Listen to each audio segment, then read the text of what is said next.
All right, welcome in, Facebook family, to another edition of Marriage Monday with Nick and Trina Brinson. Thank y'all for coming in tonight and just allowing us to give you some information that will make your marriage a little bit better. Yeah, at least that's our hope. So we do represent Crown Kingdom Cultural Center, Hmm. where our pastor is Bishop Finus Bush Jr. and Lady Denise Bush. So we ask that you would go ahead and share with as many people as you feel you should share with. Anybody you think that might benefit from this broadcast, go ahead and share with them so that they can hopefully gain some insight, some wisdom, maybe some skills, some strategies they can use in their marriage relationship as well. You never really know where people are in their marriage, or what they need to hear to support their marriage at any given time. So go ahead and, if you would, share, and we invite you to be generous with your comments. Talk back to us through the comment section so that we can make sure that we're talking about what is of interest to you and considering your points of view as well.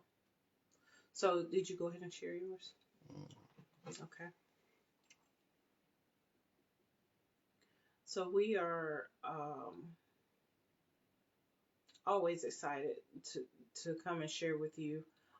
Sometimes, if you have groups that you're a part of and you like to share with groups, that's a fast way to get a lot of people pulled in or make them aware of what we're doing and what we're talking about. So feel free to share with groups of people as well.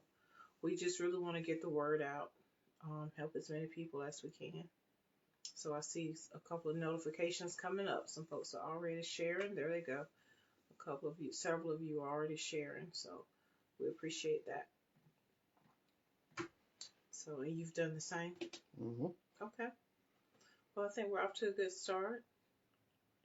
I think our topic today is very practical, or what we're going to discuss today is extremely practical, very easy to walk away from this conversation and apply what we talk about today. And I hope that's what you will do once we have this conversation today. We hope you will take a closer look at this prayer and at this strategy that we're going to share with you and actually apply it to your marriage relationship. As always, if you have topics that you have interest in that you would like for us to discuss, we encourage that as well. Okay. So we're about 5 minutes after we came on a little later than we normally do, but it's God's plan, so we're gonna continue on. Well, I was going to say, I was trying to tag everybody. Lots of people who don't necessarily watch it live. I've heard several people say, well, we watch it, but we never can catch it live. So if you all don't mind, if you will go ahead and tag some people, particularly people who are already a part of the church Facebook page group, go ahead and tag some of those people, invite them to share in the live view, the live conversation that we're having. So we do get that complaint from people frequently that they can't catch us when we're on live. And it really has to do with their notifications, their settings for Right. the group. Um, so go ahead and tag those people so they can maybe catch us live for the first time and maybe get in the habit of coming on. All right. So the discussion we're going to have tonight is a simple strategy to invite peace into your marriage. And we're going to come from that simple prayer that everybody can kind of memorize and know.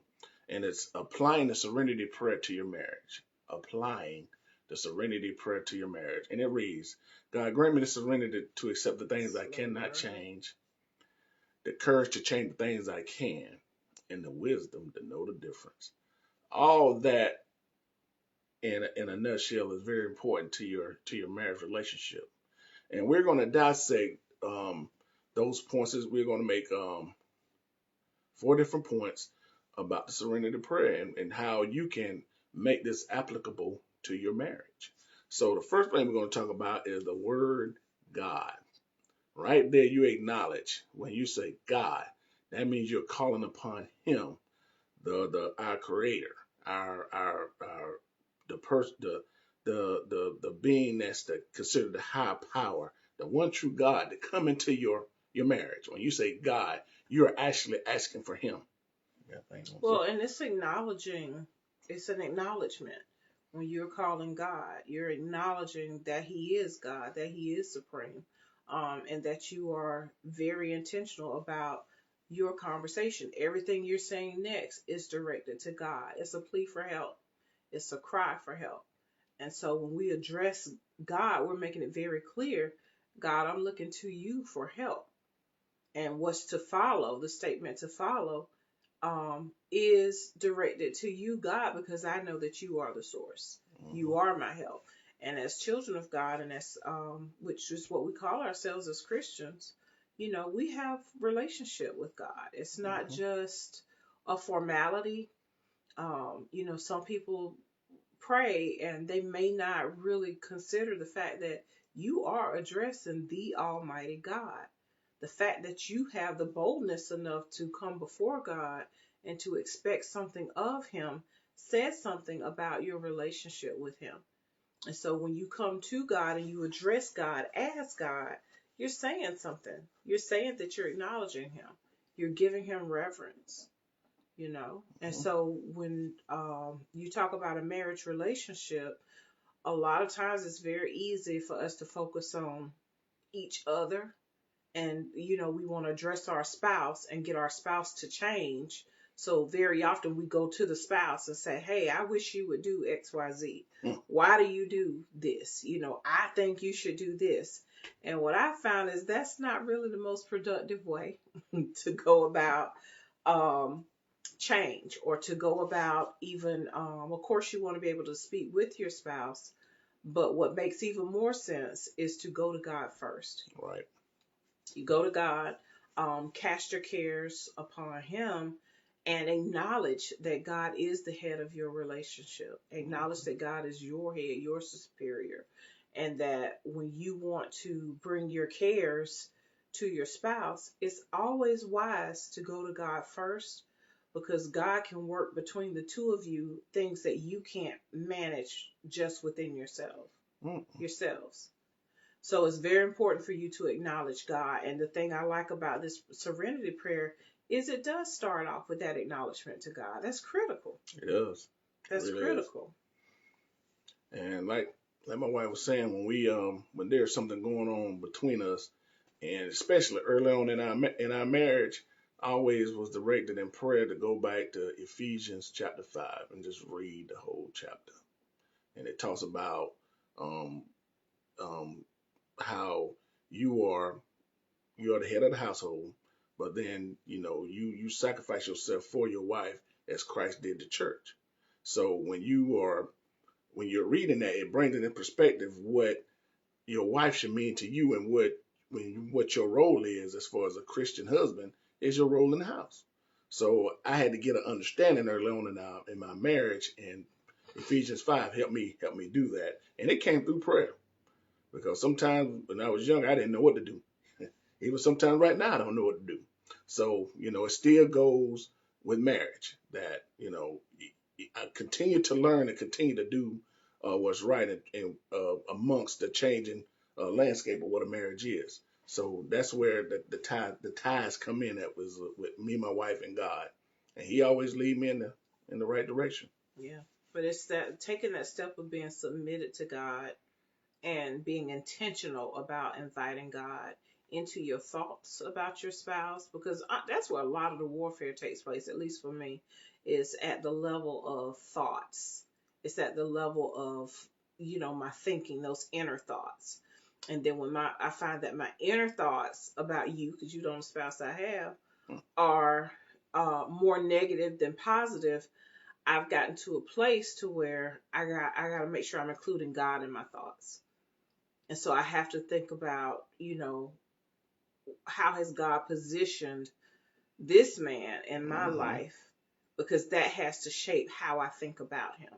It has to shape how my actions towards him, what actions will I take towards him? Because if I just do what I want to do in my flesh, it's not going to be pretty. It's not going to give a good result. And so, but when I acknowledge that this is the person that I've chose to be partnered with, I've chosen to submit under his leadership, as he's being led by God. And so that gives me a different perspective. I have to handle him as the person that God has placed, and that I have chosen to submit under. So God has put him in a role of leadership, a role of headship. And so that reminds me that I have to make sure that I regard him with respect, because it's very easy not to. Yeah. It comes very easy to me just to disregard that. And so I have to take a step back and choose my words more carefully, so that they come across with respect instead of with contempt. Because if I'm not mindful of being respectful, it will come across as contempt. Now, I don't know what anybody else might struggle with, but that's what it has been for me. So when I start to pray and I acknowledge God, that puts me in a place of submission to God, and in a place of submitting to whatever God tells me that I need to do, in reference to my spouse, or to deal with whatever the issue is. And 9 times out of 10, whatever he tells me is going to lead back to me making adjustments on my end. Mm-hmm. All right. So the first part of that prayer starts with God. The next part of that prayer says, grant me the serenity to accept the things I cannot change. And what is in your marriage that you cannot change? Let's just think about that. You can't change history. There's nothing you can do to change the past. But, like my wife, like our bishop always say, your mind want to go back and remember things that we have went through. And if you sit there and meditate on it, a lot of those negative thoughts probably come from history. Would you say? Oh, absolutely. Yeah. A lot of those negative thoughts come from our history. And one thing about it is, if something trigger a thought, it can almost be like that person did it the first time to you, and you live in that moment. But you got to learn to fight that, and just understand that you cannot change the past. That there's no way to do it.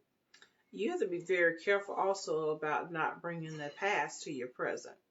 Because if you if you focus so much on the past, and if you expect that your spouse will only behave in the way that they have behaved in the past, you don't give room for growth. You don't give room for faith. You don't give room for your spouse to make a different decision when you've already decided that they're going to behave the way they always have in the past.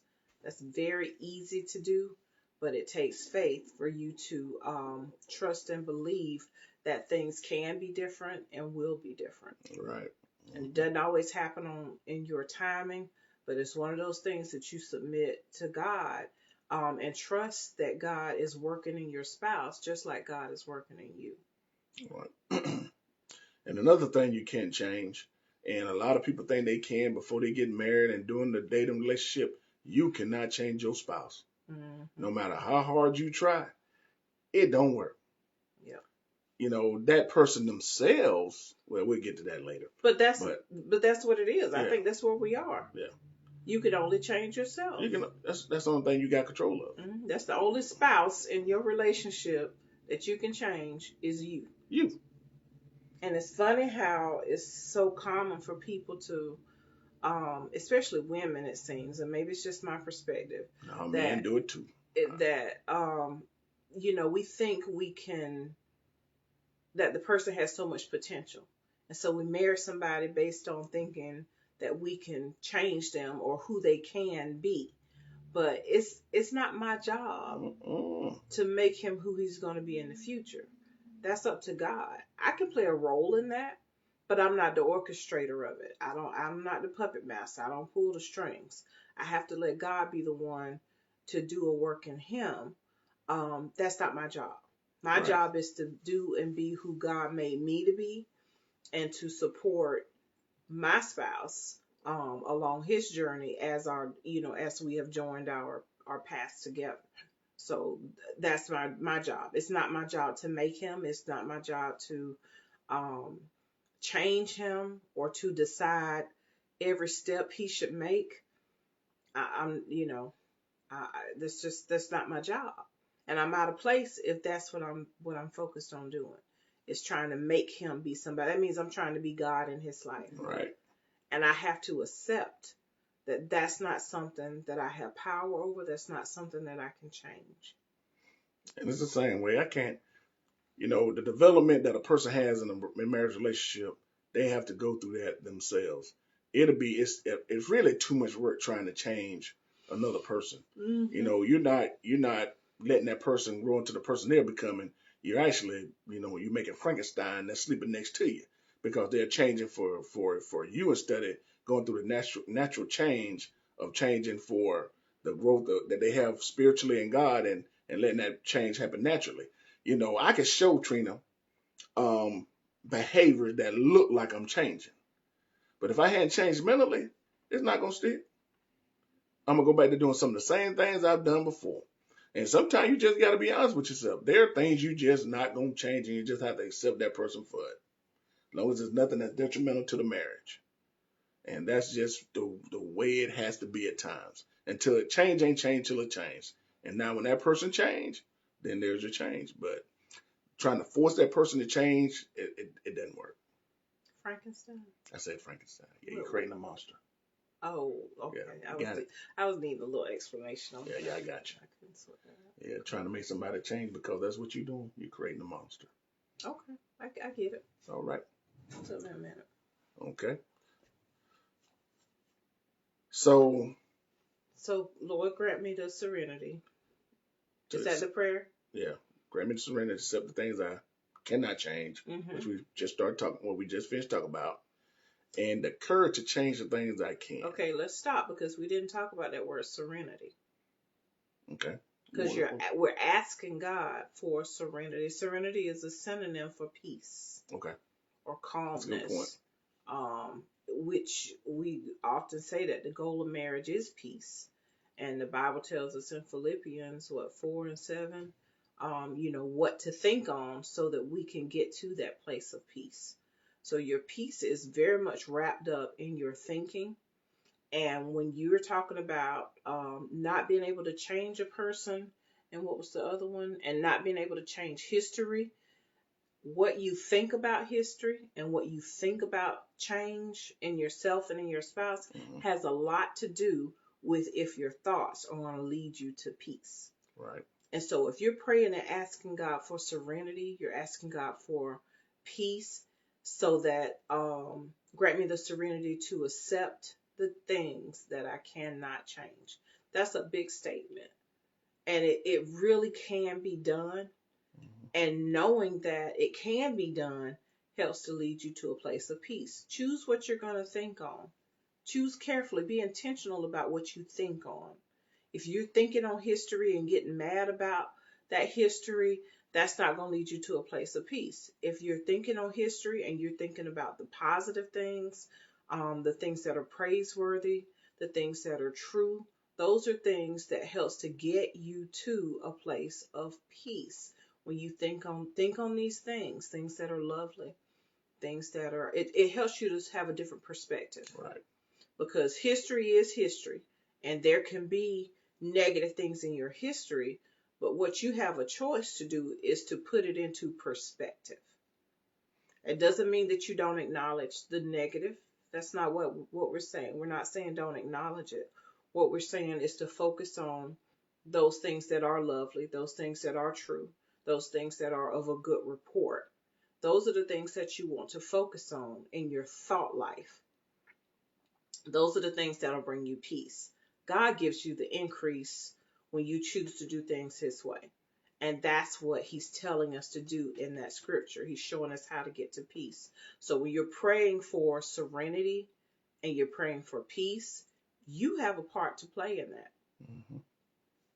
And the prayer says that you're asking for serenity to accept the things that you cannot change. So that has more to do with your acknowledgement and your acceptance of it and your perspective. Okay, and that's a lot of work on you. And honestly, if you work on you, you don't have quite as much time to focus on trying to change somebody else. Mm-hmm.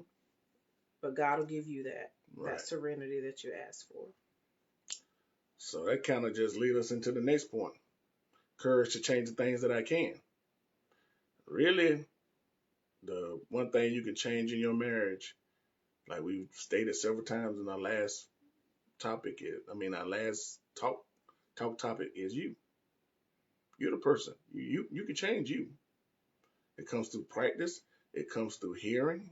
It comes through just making a decision to change. And, a lot of that change, I'm going to say, starts with prayer. When you start with prayer, then you talk about the behaviors that you want to change. You talk about the things that you're that's not helping your marriage get better. Change those things. You know, you've heard the if you've been arguing with your spouse, or you've heard the things that they've been saying, I need you to do this, I need you to do that, and that's not being beneficial to your marriage. Work on changing it and see what happens. The only person you can change in your marriage is you. And sometimes we do need a lot of courage to change who we are.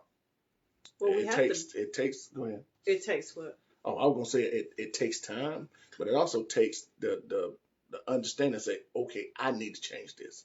Self-admittance. Mm-hmm. I was gonna say it takes honesty, Mm-hmm.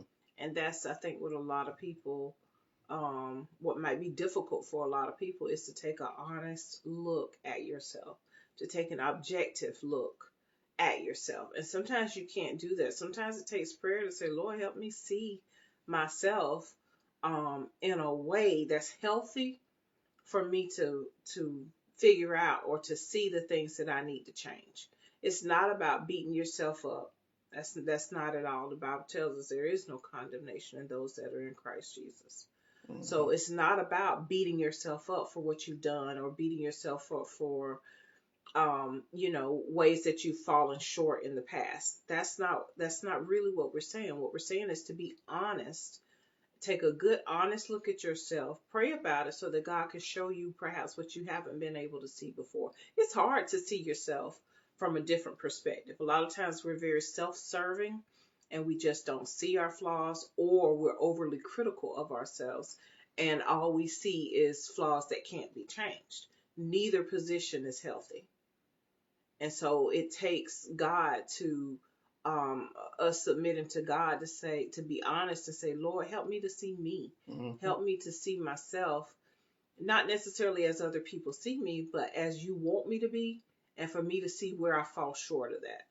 When you choose to focus on reaching the goal that God has set for you to change in ways that allow you to be more Christ-like, to allow the mind of Christ to be in you, to allow yourself to choose to display the characteristics of faith and love and the fruit of the Spirit. Those are the things to weigh yourself against, not necessarily against other people. And sometimes people give you negative feedback that's not really healthy. They want you to be what they want you to be. It's not necessarily who God created you to be. Mm-hmm. And there's a difference. It is. There is definitely a difference. People can be very critical, and they can have their mind made up of how they would like for you to be. But it's important to know that God made you a certain way for a reason. He has purpose for you. There's purpose in the way that you think. Sometimes it is based upon, maybe life experiences that were negative, or even some that were positive. But it's important for you to be aligned with God so that you can hear God's voice on how you can work on you and make you better. Mm-hmm. And the last point that we're going to make tonight is, the last part of the Serenity prayer is, and the wisdom to know the difference. It's very pretty much self-explanatory when you're talking about getting God's wisdom to know the things you can change and the things you can't. So you need to understand where you go first with the first word of the prayer. Go to God and ask, what can I do or what I cannot do in this marriage to make it better? What am I responsible for? Because we always talk about, I'm not responsible for her feelings. That's a job in itself. But I am responsible for how I respond, how she treats me. That is my responsibility. That's what I can change. I can't respond how she chooses to react to me, but I have a choice in how I react back to her. Right. You know, those two things that's in the serenity prayer in itself. I can control how I respond, but I can't control how she is, how she gonna respond. So that's one of the applications of this prayer in your marriage. Well, one thing, originally the first thing we asked for was serenity. The second thing was courage, and it does take courage to look at yourself and to Hmm. make changes. But wisdom, Peace, courage, and wisdom. that's exactly right. And the thing about wisdom, and I remember learning this as a child in church or Sunday school, is that God gives wisdom to whoever asks for it. So if you walk around being foolish and making dumb choices, that's really on you. If you want to know better and understand better, all you have to do is ask. The Bible said that God gives wisdom liberally. He gives it freely to those who ask for it. So what's stopping you for asking for wisdom? And that's what this prayer does. It's asking. It gives you the words for you to ask for wisdom. There's no reason for you to be in a state of confusion all the time, or because when you're in a state of confusion, that means you're thinking it's not aligned with righteousness. You're more focused on your own thoughts and your own solutions to whatever's going on. But there's an answer for that. Ask God for wisdom. God will give it to you. And when you learn to start relying on the wisdom of God for your life, it's a better way to live. Much better way than for you to use your own logic and reasoning and ways to rationalize things. Because as people, I tell you, there's so many factors that go into why we choose to do the things we do. And, it's just much better to choose to walk in God's wisdom than it is to focus on living our lives out based on our own logic. Mm-hmm. So that's a prayer. That's an important part of that prayer. We're praying for peace, praying for courage, and also praying for wisdom, and having the wisdom to know the difference between what you can change and what you can't change. Yeah, that's not a bad point you just made. That might be a topic one day. God's So wisdom over our knowledge, our logic and logic and reasoning. reasoning. God's wisdom over our logic and reasoning. We rely too much on our Mm-hmm. own logic and reasoning, and we just make a mess of things. We do. Yeah, and we think it's logical. People love to say, Christians love to say, "Oh, but God give you common sense." Well, God give you wisdom. If you ask for wisdom, God will give you wisdom, and it's amazing to be able to walk in wisdom versus your own common sense, which can very often get you in trouble because people have different versions of what they believe common sense is. All you got to do is look on the internet and go to any comment section and see the different opinions that people have, and what seems a common sense decision to one person can be very different from another, because it's all based on what you lived, your own thoughts and belief system, and those aren't the things that God base um, his God's wisdom is not based upon that, Right. on those life experiences and those opinions and those worldly values and things you learn from your family. That's not how God is based upon. God has wisdom, and He gives it to us freely for those of us who will ask for it. Right. All I we like have that to do is comment right ask. there by Lakeisha Roberts. What's it say? It says, "What's stopping you from asking for wisdom? That's right. Don't be in a state of confusion. Rely on God. Rely on the wisdom of God. Just ask Him." Yep, That's that's good. right. It's a good summary. Yep. So, all right. I think Good that was lesson. we wanted to give you something very practical. Everybody know the Serenity Prayer, and if it's the first time you heard it, we encourage you to Google it.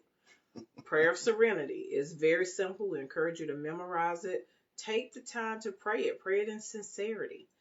Really ask God to give you that peace. Ask God for courage and for wisdom. Ask God to help you in your situation. We forget to do that sometimes. Mhm. It's so simple that it gets overlooked. The fact that we can go to God with these things and literally ask Him for help, and He'll give it to us. Yep. So with that said, you done? Got some closing remarks. All righty.